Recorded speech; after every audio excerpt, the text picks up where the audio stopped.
This episode was amazing. Just fantastic. Just amazing. Amazing. There's a lot of things in this episode that I want to talk about, so let's just get into it. What's up, YouTube? Welcome back to another video here on the channel. And today I am talking about Ahsoka Season 1, Episode 5. This episode really is, it's cinema. This episode is movie quality. This is peak fiction. Peak fiction right here. This is the episode that really feels like Star Wars Rebels Season 5. This episode specifically. And it also feels like the Clone Wars. Because, alright, let's first talk about this. We see Ahsoka in the world between worlds. And she has to fight Anakin Skywalker, Darth Vader. She's either gonna live or she's gonna die. And so we get taken into a flashback of young Ahsoka and Anakin during the Clone Wars. So this is the first time we've seen Clone Wars era Ahsoka and Clone Wars era Anakin Skywalker on the same screen. And this is glorious. This is one of the best flashbacks in the Disney Plus Star Wars TV shows. This right here, this is fan service. This is something that all Clone Wars fans have been waiting to see. And it's finally here. It's finally here, ladies and gentlemen. The de-aging. Let's touch on the de-aging in the World Between Worlds and flashback scenes. The de-aging in these scenes are way better than they were in the previous episode. When they showed Anakin at the end of the last episode, I was feeling very worried about the de-aging because I know they did it really fucking bad in The Mandalorian Season 2. And that's to say nothing of Rogue One.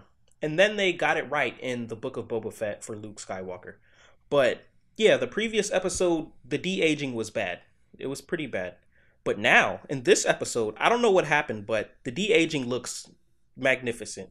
It actually is good. It's not distracting like how it was in The Mandalorian Season 2. This was actually good de-aging. It didn't distract from my viewing experience. What did distract from my viewing experience is Hayden Christensen's voice. His voice is a lot older. You can tell his voice is older, but that's not a big deal.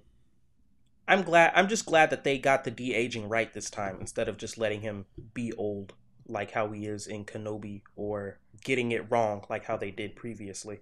But this episode should have been a movie. That's how good this episode was. So, Ahsoka fights Anakin in the World Between Worlds. And so, Anakin takes her through a flashback where she has to go through her previous battles as a Padawan. At the end, she has to fight and defeat Anakin. And she wins. She actually does win. And for that, she earns her life. But we find out the New Republic is coming because Hera is on an unauthorized mission. They're coming to arrest Ahsoka and Hera and their entire band of operatives. But, and this is a really cool scene, they escape on Purrgil to chase after Sabine and the bad guys to keep them from bringing back Thrawn. This is good Purrgil shit. We see that Ahsoka has the ability to communicate with the Purrgil. That doesn't surprise me. Because we know they can be communicated with and stuff like that. So the Purrgil take Ahsoka to the other galaxy. And that's pretty much the end of the episode. The World Between Worlds, Ahsoka fighting Anakin, and then them rescuing Ahsoka and Ahsoka communicating with the Purrgil and leaving. But the New Republic, this really highlights, this is really showing how the New Republic is failing, and it's gonna lead to the rise of the First Order, probably. I can't wait to see that. I want to see some First Order shit. I know that's not a popular idea. You know what? I'm gonna stop saying that. Fuck it, because I'm gonna make it a popular idea. I hope that some part of this leads into the First Order, or some shit. Because the New Republic just lets the bad guys get away with way too much. They're always late, and they try to hinder our heroes from stopping the bad guys when they should be helping. I know they have a galaxy to run, but come on. They know how these things work. They should know how things work by now. It's showing the bureaucracy and how the bureaucracy leads to tyranny just like how the prequels did. The bureaucracy allows evil to fester in the galaxy and grow. Sometimes you just gotta get shit done, which is why the New Republic is gonna fail again. But for now, they sit back and let our heroes do their thing. And the heroes escape. Well, Ahsoka escapes on the Purgle. Well, within the Purgle. We get to see a cameo of Captain Rex. We don't really get to see his face, obviously, because his actor is old. But that's pretty cool.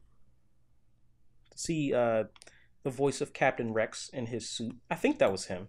That might have been the Clone Wars Rex and not the Boba Fett Rex, if you know what I mean.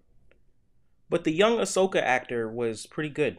And I immediately felt the relationship between this new Ahsoka and Hayden Christensen's Darth Vader. I really felt the connection between them, even though this is the first time that these two characters as their live action selves have really met. Because let's be honest, Clone Wars Anakin is pretty much a different character from Attack of the Clones and Revenge of the Sith Anakin. Hayden Christensen Anakin is very different from Clone Wars Anakin. And this really feels like the melding of Clone Wars Anakin with Revenge of the Sith Anakin, where they're really becoming the same character. At first, I thought Anakin was trying to turn Ahsoka to the dark side, but that doesn't seem like the case, and I'm glad it's not going in that direction. Oh, we get to see that Jason, Hera Syndulla's son, has force powers. Now, this doesn't surprise me. And so I guess the offspring of Jedi are automatically force sensitive.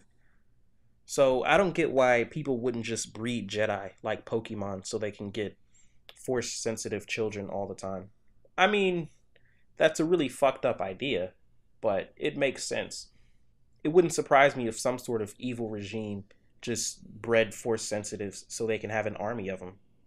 Palpatine, take notes. But yeah, this episode was great. It was really great. Leave what you think about this episode in the comments. I want to know. I'm a little disappointed we didn't get to see Thrawn and Ezra. We still haven't seen Thrawn and Ezra. And half of the show is already over. So I guess we're only going to see him, in the last episode? Maybe the next one. We'll probably see them in the next episode. But for now, we still haven't seen Thrawn and Ezra. But other than that, this was a great episode. Movie worthy. This should have been a movie. Leave in the comments if you think this should have been a movie. And leave a like. And subscribe. All that jazz. Have a good one.